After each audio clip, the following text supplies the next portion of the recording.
हमेशा परमात्मा दो प्रकार की शिक्षा की बात करते हैं, ग्रहण शिक्षा और आसेवन शिक्षा, समझ और आचरण, दोनों प्रकार की शिक्षाओं का आग्रह है। तो अब मैं तुमको वो 26 के 26 बोल जो हैं वो तुमको मैं इसमें से बताता हूँ। देखिए, सुबह होते हैं, अपन लोग सुबह उठते ही लगभग शौचालय जाते हैं। शौचालय के बाद में हाथ इत्यादि धोते हैं। धोने के बाद में क्या करते हैं? पोंछते हैं कि नहीं पोंछते? रुमाल से या अंगोछे से, यहीं से चालू होती है क्रिया। उल्लनिया विहि, जिस वस्त्र से हाथ, मुंह, शरीर पोंछा जाए, ऐसे रुमाल, अंगोछा या तौलिया इत्यादि के विषय में आप परिमाण करो कि कितने रखेंगे, कितने नहीं रखेंगे। दंतवण विहि, मुख शुद्धि, दंतवण यानी कि दतौन, दातुन, दातुन करते हैं फिर अपन लोग।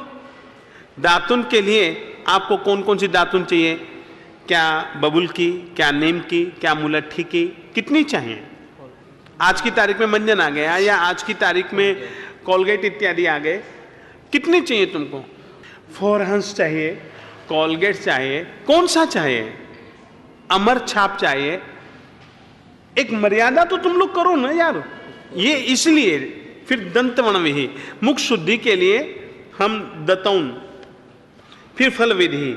अब क्या होता है कि देखिए, फिर लगभग अपन दतुन वतुन के बाद में लगभग स्नान का आग्रह रखते हैं, स्नान करते हैं। स्नान में क्या चाहिए? साबुन चाहिए, पानी चाहिए। साबुन के पहले अगर कोई मेरे जैसा कोई अगर महाराजा है तो वो चाहेगा कि मैं टब में बैठूं, अच्छे ढंग से मेरे ऊपर तेल की मालिश हो, लक्षपाक तेल हो, सहस्त्रपाक तेल हो, अच्छे ढंग से मेरा मर्दन हो। मैं पहले नहीं साधारण जल में, क्यों? पहले मैं गुलाब जल के पानी से स्नान करूंगा, फिर केवड़े के जल से स्नान करूंगा। राजा महाराजा भी तो होते थे ना, कोई अपने जैसे साधारण व्यक्ति ही थोड़ी ना कोई 12 अनुव्रत लेते थे।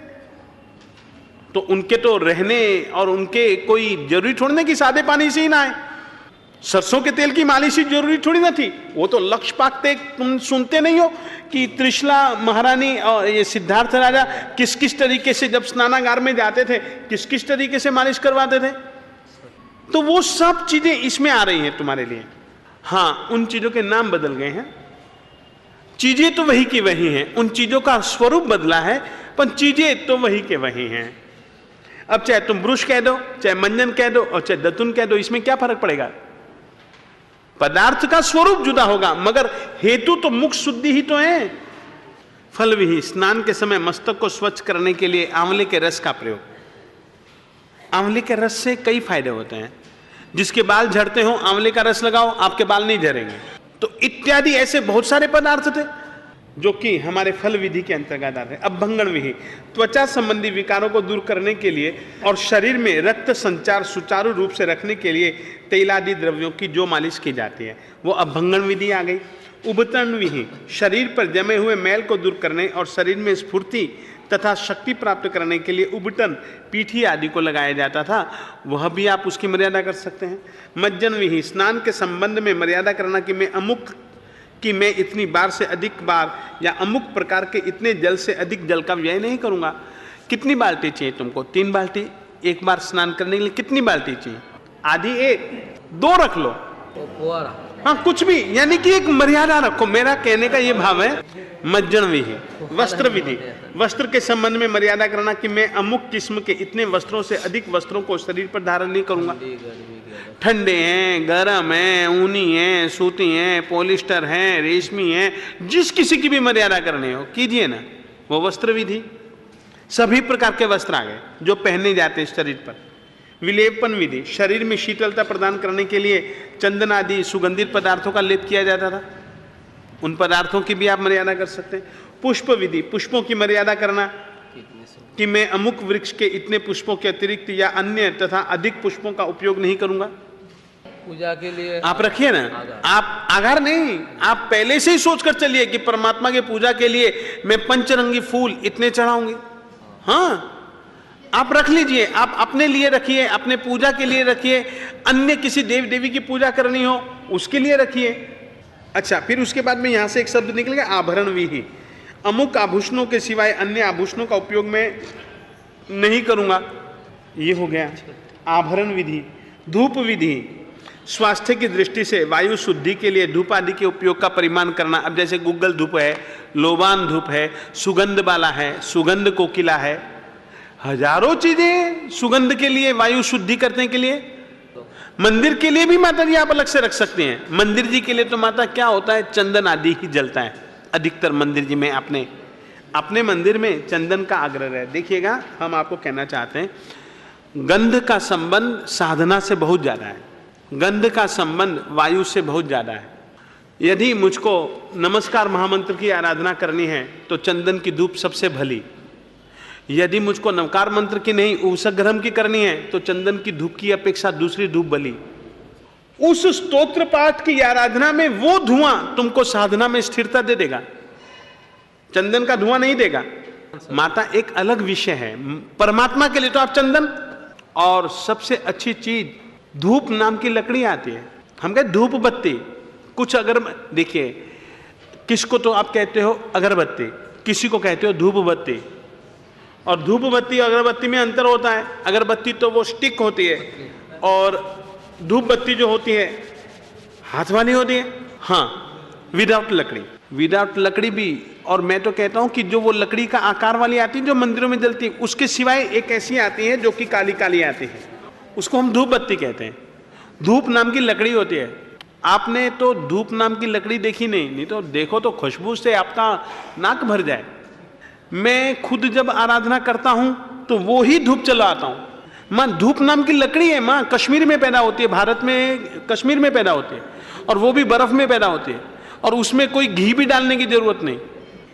ये धूप बत्ती का बहुत परिणाम है। मैं तुमको कहना चाहता हूं, साधना की दृष्टि से इसका बहुत अच्छा परिणाम है। और तुमको कहना चाहता हूं, जैन साधना पद्धति में चंदन की धूप है, गुग्गल की धूप है। मुस्लिम प्रक्रिया में गुग्गल है ही नहीं, लोबान है। हिंदू साधना पद्धति में गुग्गल का प्रयोग बहुत ज्यादा है, दशांग धूप का बहुत ज्यादा प्रयोग है। तो यानी कि इस तरीके से अलग अलग धूप का अलग अलग महत्व है। संकट कभी भी स्थिर नहीं रह पाता है। मैं नहीं, ये देखिए 34वां लीजिए, मैं किसी भी प्रकार का विष कभी भी किसी भी स्थिति में नहीं ग्रहण करूंगा, नहीं ग्रहण करूंगी, और न किसी को करवाऊंगा न किसी को करवाऊंगी। मैं रात्रि भोजन का सर्वथा त्याग करता हूं, करती हूं। मैं 22 भक्ष्य पदार्थों का सर्वथा त्याग करता हूं, करती हूं। मैं किसी भी प्रकार का विष कभी भी किसी भी स्थिति में नहीं ग्रहण करूंगा और न किसी को करवाऊंगा। मैं 7 व्यसनों, मांस भक्षण, मद्यपान, जुआ खेलना, वेश्यागमन, परस्त्री, पर पुरुष गमन, शिकार और चोरी का त्याग करता हूं, करती हूं। मैं पर्व तिथियां, द्वितीया, पंचमी, अष्टमी, एकादशी, चतुर्दशी, अमावस्या, पूर्णिमा के दिन हरि वनस्पति का त्याग करता हूं, करती हूं। आर्द्रा नक्षत्र के बाद आम का त्याग करता हूं, करती हूं। मैं महापर्व जैसे कि पर्यूषण, नवपद्य की होली, मौन एकादशी, ज्ञान पंचमी के दिन हरी वनस्पति का किसी भी प्रकार से सेवन न करूंगा, न करूंगी। मैं कच्चे दूध, दही के साथ कठोल, द्विदल इत्यादि का ध्यान रखूंगा। मैं आज का बना भोजन कल के लिए रखकर बासी न खाऊंगा, न खाऊंगी।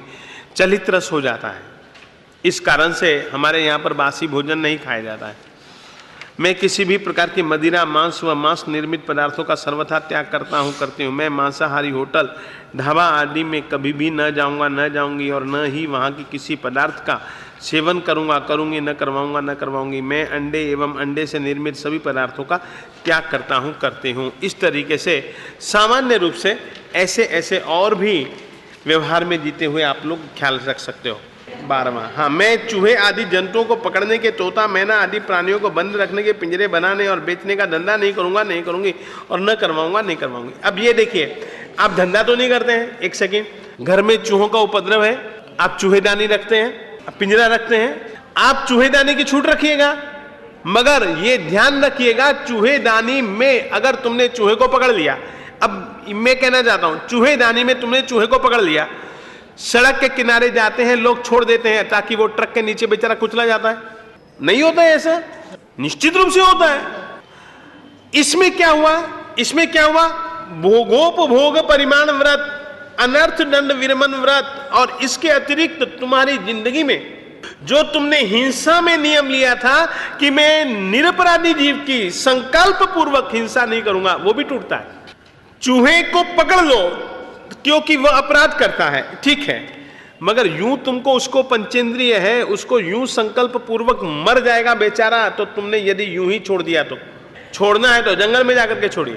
हाँ, तो इस तरीके से ये सब चीजों को सोच सोच करके आप लोगों को सोचना चाहिए, संकल्प लेना चाहिए।